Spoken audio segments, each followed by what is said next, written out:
you love braids but are just really terrible at them, or just don't have the patience to make them because every time you try, something goes wrong? And you know what I mean. Like, the kink is here, the kink is there. They're just all sorts of kinky. That's how my braids are generally, except I have found a method that has really worked for me, and I wanted to share this video for anybody who's interested in making some milkmaid braids or Frida Kahlo braids, whatever you want to call them.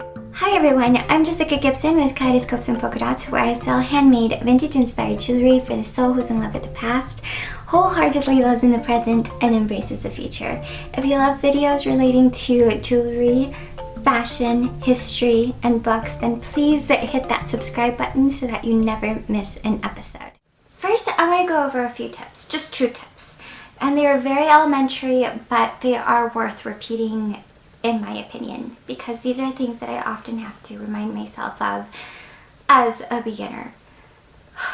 First, be patient. Be patient and kind to yourself. Remember that you are good at a lot of things, and braids are just not one of them. The reason I love braids is because they save a lot of time. Since quarantine, I have been living in braids, and I'm still a beginner because they look like beginner braids. The second tip is begin by practicing the braids that you are most comfortable doing on yourself, and do them often.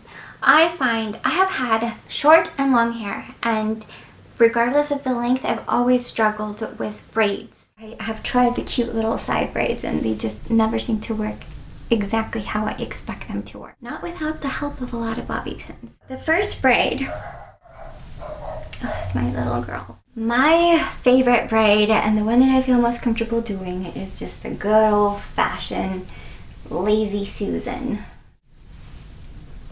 where you just grab 3 strands after you have parted your hair in half and do the braid, do the thing.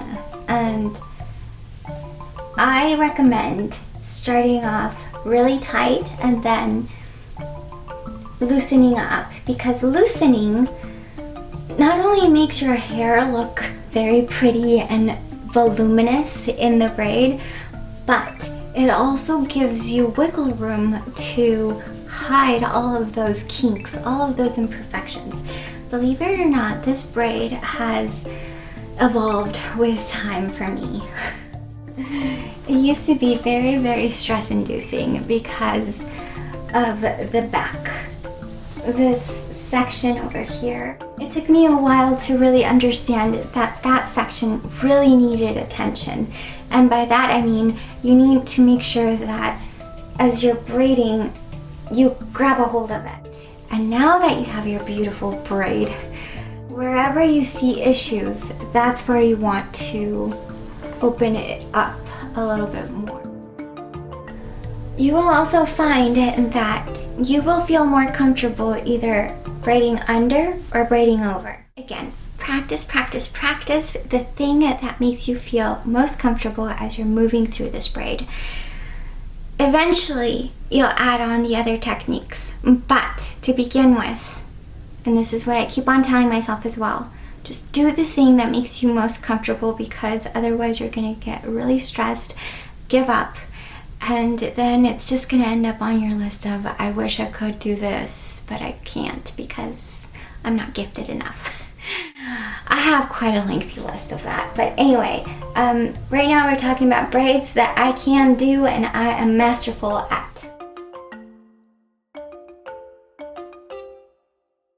I don't have matching hair ties because my kitty loves to eat my hair ties. I am getting some more soon, but this is what I have to work with right now, so humor me, okay? Another tip is make sure you detangle as you are braiding.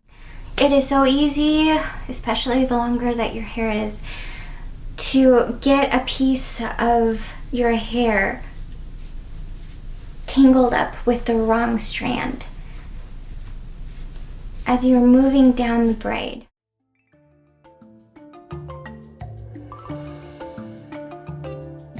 Okay, that looks a lot better than what it did. And I think it looks a lot better than this other one. I think it's because, again, I did it differently, tighter towards the back. Whatever I did, it's fine.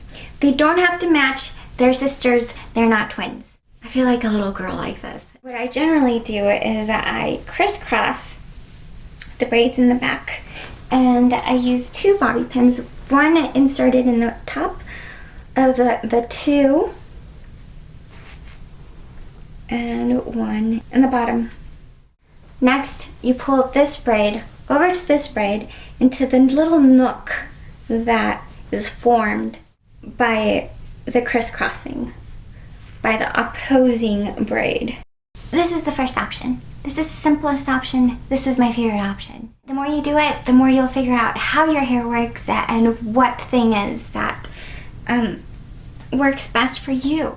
Bobby pins are a must. This is not the traditional Frida Kahlo look, but it is one of them. She is depicted as having kind of a subtle braiding situation going on from time to time. Now let's do the traditional Frida Kahlo braids. So here I'm going to go over 2 different techniques, one on one side and the other on the other side. I'm going to do the way that I was taught to braid when I was little on this side. And then the new way, the best way that I have found for me on this side. So that you don't accidentally grab too much hair, secure the other side with a brief little ponytail. We are setting the base for the direction in which this braid is going to go. If you wanted to go a little more diagonal, you want to start at a diagonal over here. But I don't. I want it just to be a straight braid down here so that it looks a little braided up here as I cross it up here. So we start off here, and we start off with a crisscrossing, and then we go underneath and grab a hold of a wad of hair, and now distribute that hair equally among the 3 braids that you already began with. And as you braid, make sure to try to stick to your lane so that the hairs don't crisscross. Crisscrossing hairs as you braid down will result in a lot of kinks. Unfortunately, I just can't get away from it, not with this method. I can already feel the fact that it's gonna look really kinky.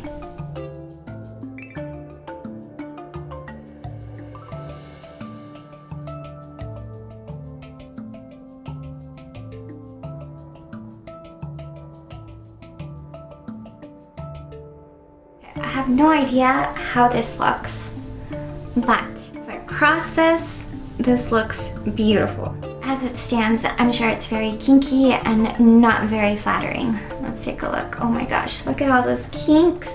So here's the look from afar.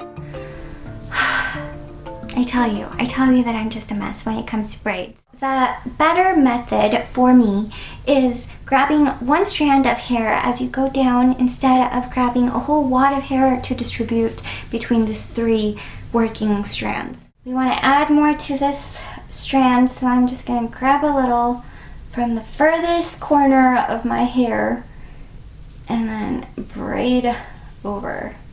Now do the same for the other side and braid over.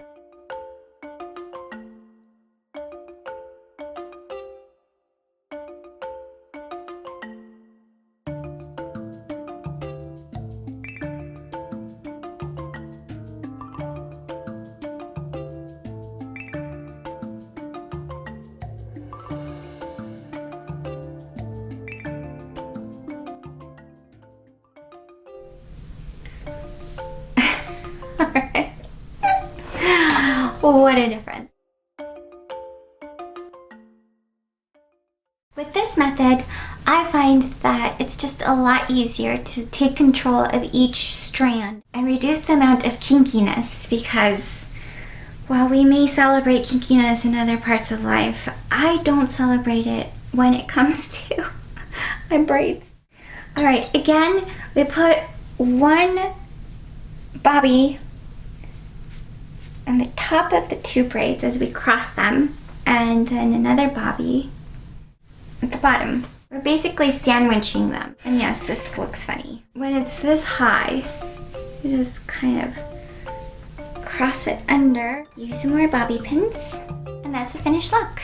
Bobby pins, hair ties. If I were a professional, I would probably add some adhesive agent of sorts, but I'm not. I think this looks just fine for my everyday life. What do you think? Alright, so I'm sure you noticed that my parts weren't very good in either of those braids. But the truth is that because my lazy girl routine, I don't part it like very strategically. The next two looks that I'm going to go over are truly Frida Kahlo inspired. I sought out Frida Kahlo braids on YouTube and I found a lot of tutorials, and these two ladies are just amazing, and they both inspired me to do this look. I will leave those two tutorials in the description box in case you're interested. We begin with this tool. We begin by putting our hair forward like a rock star and using the tool in the middle. And now we come up for air. That is how I do it. Both of these ladies, to my heart's content, use ponytails as a starting point for their braids. Oh, there's issues, but it's okay. For the sake of this video, we are moving forward. Try to match them up and then secure them to the top of each ponytail.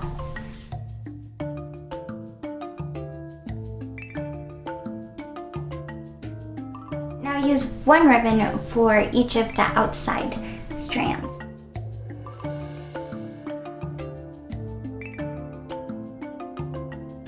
And you do that for both sides.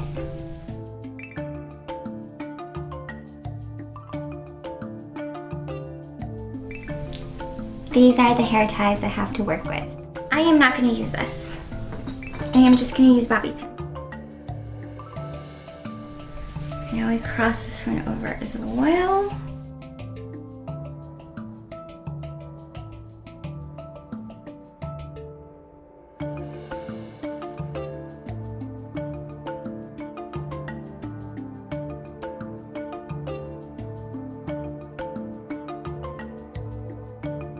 So for this look, all I used were two mismatching hair ties, some ribbon, and a lot of bobby pins. To secure the ends, yes, I did use some more mismatching hair ties, but that was only a temporary fix so that I could keep the braid in while I worked on the other side. This is basically what I did with my Frida Kahlo look. I did not secure it with a ponytail on the bottom because I couldn't find any hair ties. All right, I have one more to try. This one involves a scarf. This girl made it look so good, so fresh, so clean that I want to try it on camera for the first time here with you. Instead of low ponytails, she did high ponytails. So this should be interesting without a mirror. Okay, I already see kinks. Is that about right? Oh my gosh, I hate my hair this way. They're not exactly matching, but that's okay, that's okay. Now we take this headscarf.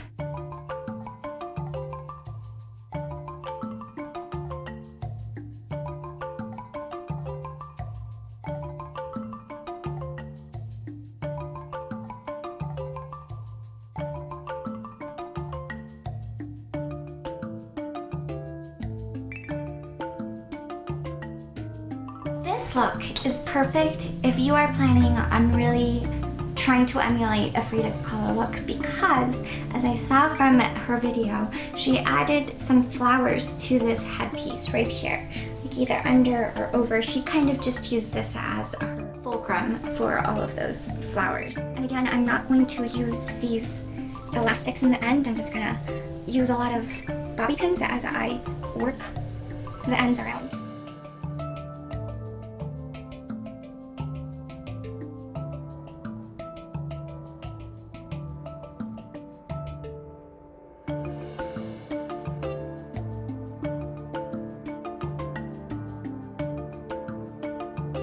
This really truly is for beginners, from a beginner. Did you find this helpful? If you did, please let me know what you found most helpful about this video. If you want to hear more from me, please sign up to my newsletter. A link to it will be linked in the description box.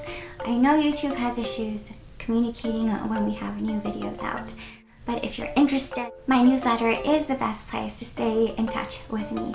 Also, all of those that sign up get a 20% off discount code of my exclusive handcrafted jewelry. Right now, I am promoting my Forget Me Not collection, which will be available until November 8th, 2020. This video will go up before then. Alright, I will talk to you very soon. Bye! Oh my gosh, I have a cat hair in my mouth.